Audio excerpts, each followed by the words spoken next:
What's going on, Colts Nation? I appreciate you joining me for another video. I don't know if you can tell just in my face. Very happy about what's going on right now, right? You look at the offseason so far with the way free agency went.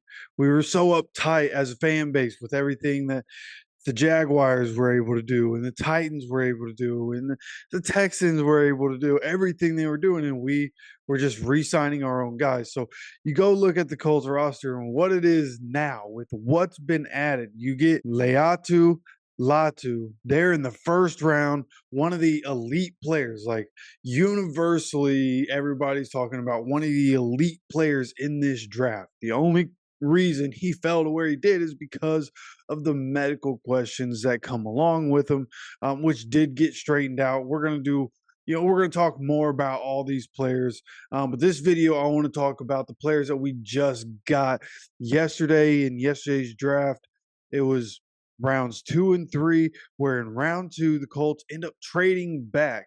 They were at pick 46, traded back to 52, and were still able to get the player that they wanted all along, which was Adonai Mitchell, the wide receiver from Texas. And here on this channel, we had talked so much about the possibility of trading back in the first round and getting Xavier Worthy. And here we are a little bit later. We end up getting the other Texas receiver guy that's very explosive. When you look at his RAS, his relative athletic score, he's a 9.97. And just talking about his physical build, he's 6'2", 205, but he runs a 4.3 440. Okay, this dude is moving. Okay, not only can he move, but he also has the explosiveness with 39.5-inch vertical, broad jump, over 11. Okay, the explosiveness is there for a guy that's 6'2", 205, and he moves so well. That's what I like about AD Mitchell, is how well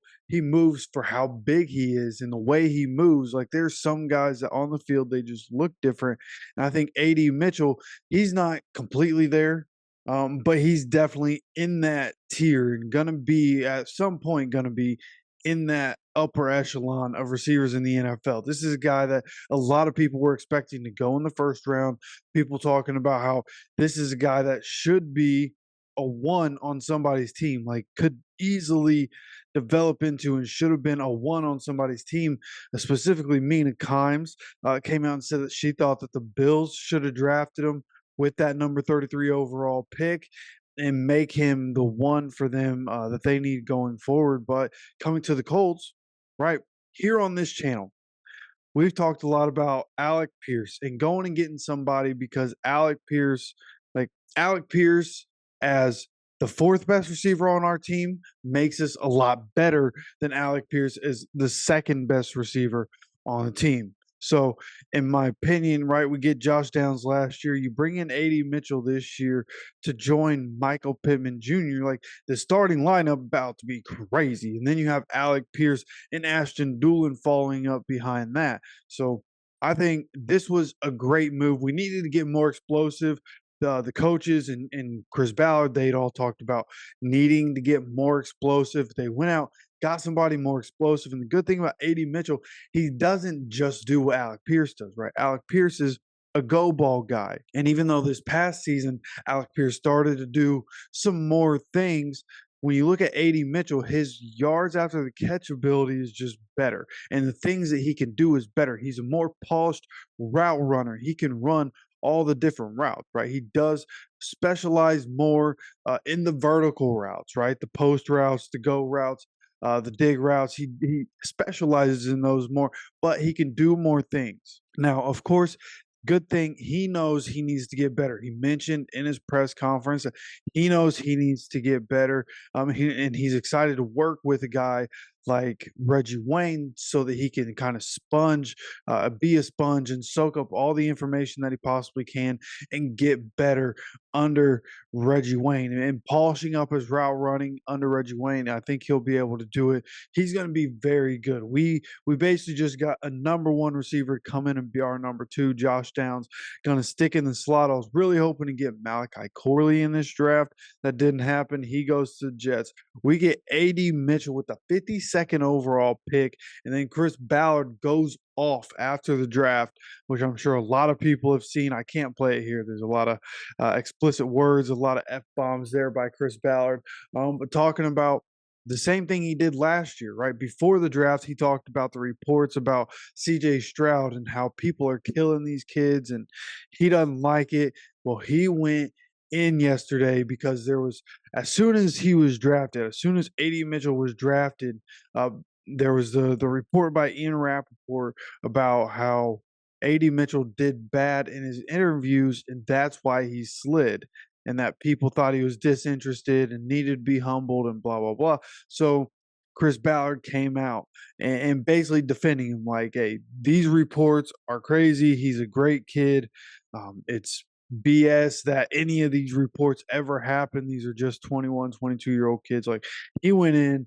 If you haven't seen it, go look that up. I thought it was a good thing from Chris Ballard, right? I'm somebody who's always been a bit of a defendant for Chris Ballard, somebody that's always been on Chris Ballard's side, even though there has been some question through this offseason.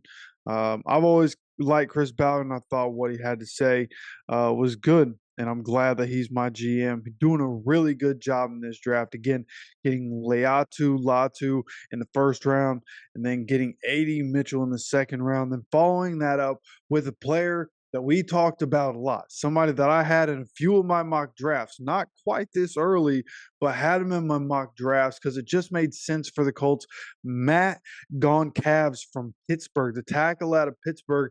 And I thought this made sense for the Colts because of his versatility, the fact that he can play both tackle positions, the fact that he can play inside, and this is Chris Ballard mentioned they're not so sure that he can't play center also. So a guy that could possibly line up at any five positions on the offensive line. And I think that is something that interests the Colts.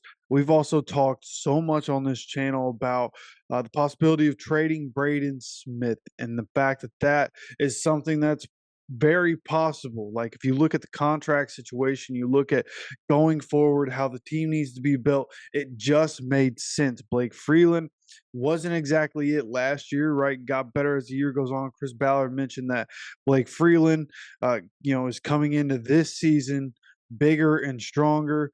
And that's what Matt Goncalves is going to have to do. Coming into the NFL, he's going to have to get stronger, right? But this is a big dude, 6'6", 327. Runs 5'2", 40, so not extremely fast. But in terms of explosiveness, he has a 30.5-inch vertical for being as big as he is. Okay, this is a guy that has explosion. He just needs to continue to get stronger. But again, 6'6", 327, he can move people. If you turn on the film, turn on the highlights, he's moving bodies, right? A big dude going to be able to do so. So I think this is somebody that they're possibly wanting to try to see if he can be the right tackle of the future, right? Again, 6'6", 327, man, that is great size for a tackle. So I think this is a good pickup. Again, I didn't have him going in third round, but there was so many tackles taken in this draft that he gets bumped up, and we end up getting a tackle in the third round.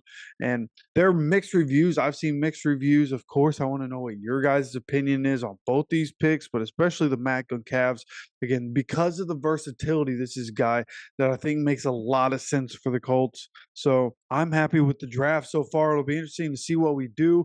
Obviously, no cornerbacks so far, no safeties so far. What is the plan? What are the Colts going to do? It's going to be an interesting day. I can't wait to see the action.